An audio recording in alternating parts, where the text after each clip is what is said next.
कोई घटना, कोई किस्सा या कोई कहानी कितनी दर्दनाक हो सकती है, इसे नापने का कोई मापदंड तो नहीं है। लेकिन आज के इस पोस्ट में जो कहानी मैं आपको बताने जा रहा हूँ, मुझे यकीन है कि इससे ज़्यादा दर्दनाक और दुख भरी कहानी आपने न कभी पढ़ी होगी, न सुनी होगी और न कभी देखी होगी। मैं खुद यह दावा नहीं करता, लेकिन जिनसे मैंने इस कहानी को जाना है वो लोग ये दावा करते हैं कि यह कहानी एकदम सच्ची है। चलो सीधे ही कहानी बताता हूँ। 2014 का वर्ष था। इराक में दहशतगर्दों ने हाहाकार मचा रखा था। हर दिन लड़ाइयाँ, खून खराबा, बम ब्लास्ट, यह तो आम सी बात हो गई थी। ऐसे ही एक गांव पर इन दहशतगर्दों ने कब्जा जमा रखा था और वहां पर वे हर दिन कत्लेआम मचाते थे। इसी गांव में आयूब अपने परिवार के साथ रहता था और ये कहानी इसी व्यक्ति की है। आयूब ने अपनी जिंदगी के सबसे भयानक 2 दिन इस दहशती माहौल में देखे जो पहले उसने कभी अपनी जिंदगी में नहीं देखे थे। दहशतगर्दों द्वारा आयूब के इलाके में बॉम्ब फेंका गया। वह था उसकी जिंदगी का पहले सबसे खराब दिन। और दूसरा दिन था इसी बम हमले की वजह से इसकी बीवी का इंतकाल होना। दहशतगर्दों ने गांव पर कब्जा जमा रखा था, इसलिए ना चाहते हुए भी अपने 2 जुड़वा बेटों के साथ 2 सालों तक आयूब को इसी गांव में रहना पड़ा। लेकिन अब दहशतगर्द और इराकी आर्मी वालों के बीच हर दिन की लड़ाइयों की वजह से वहाँ रहना और भी ज्यादा खतरनाक हो गया था।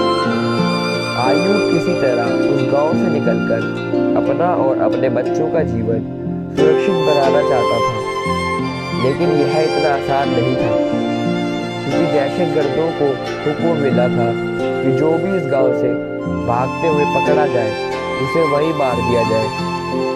आयूब जानता था कि भागते हुए शायद वह पकड़ा जा सकता है और मारा भी जा सकता है, लेकिन वह इस बात से भी वाकिफ था कि अगर वह यही रहा तो जरूर मारा जाएगा। उसे अपनी जान की कोई फिक्र नहीं थी। फिक्र थी तो बस उसके 2 जुड़वा बच्चों की, जो अब उसके लिए दुनिया में सब कुछ थे। काफी सोच विचार और मनोमंथन के बाद आयूब ने एक योजना बनाई।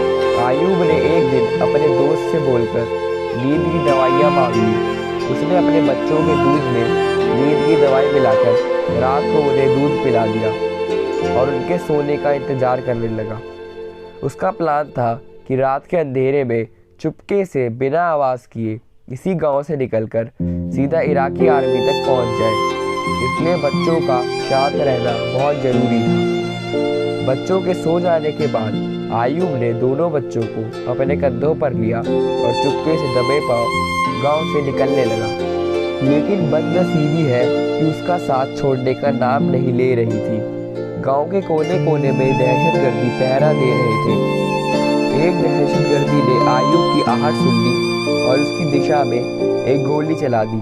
गोली सीधे बच्चे के पीठ को चीरते हुए आर पार हो गई और आयूब के कंधों पर जा लगी।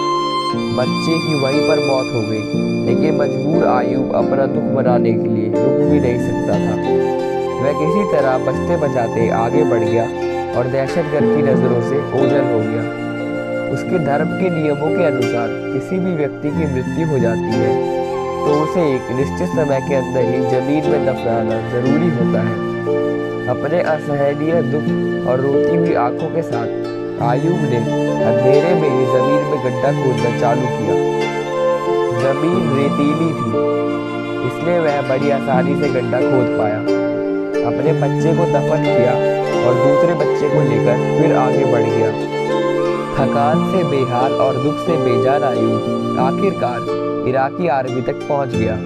जो घटना उसके साथ हुई थी उसने उसकी आज़ाद होने की खुशी खत्म कर दी थी। आर्मी वालों ने जब उसे अपनी तरफ आते देखा तो उनमें से एक ने दौड़कर उसके कंधे से उसके दूसरे बच्चे को लिया। आयूब वहीं पर बैठ गया। आर्मी वालों ने उसे पीने के लिए पानी दिया। आयूब पानी पीने लगा, तब आर्मी वालों की बातें उसके कान पर पड़ी, जिन्हें सुनकर उसके पैरों तले से जमीन खिसक गई। आर्मी वाले आपस में बात कर रहे थे। ज़रूर इस बच्चे के पीठ पर लगे घाव की वजह से इसकी मौत हो गई। हो सकता है किसी दहशतगर्द ने पीछे से गोली चलाई हो। उनकी बातें सुनकर आयूब को रियलाइज हुआ कि उसने कितनी बड़ी गलती कर दी थी। उसने रात के अंधेरे में और अपने पहले बच्चे की मौत के गम में अपना सूझबूझ खोकर अपने सोते हुए बच्चे को ही मरा समझकर उसे दफन कर दिया था। दोस्तों, यह कहानी सुनकर आपके मन में निराशा के भाव आ गए होंगे। ऐसा होना बड़ा ही सहज और स्वाभाविक है, लेकिन इतनी दर्द भरी इस कहानी से भी हम एक सीख ले सकते हैं। चाहे जो हो जाए, किसी भी कठिन से कठिन परिस्थिति में भी अपने आप को, अपने मन को निश्चिल रखना बहुत ज़रूरी होता है। दोस्तों, ऐसी निराशाजनक कहानियाँ बताकर मेरा किसी को दुखी करने का इरादा बिल्कुल नहीं है, लेकिन ऐसी कहानियाँ ही हमें सिखाती है कि कैसे इस कठिन जीवन को हर परिस्थिति में जिया जाना चाहिए। अगर आपको यह वीडियो पसंद आई हो तो प्लीज़ लाइक, शेयर और सब्सक्राइब जरूर करिएगा। धन्यवाद।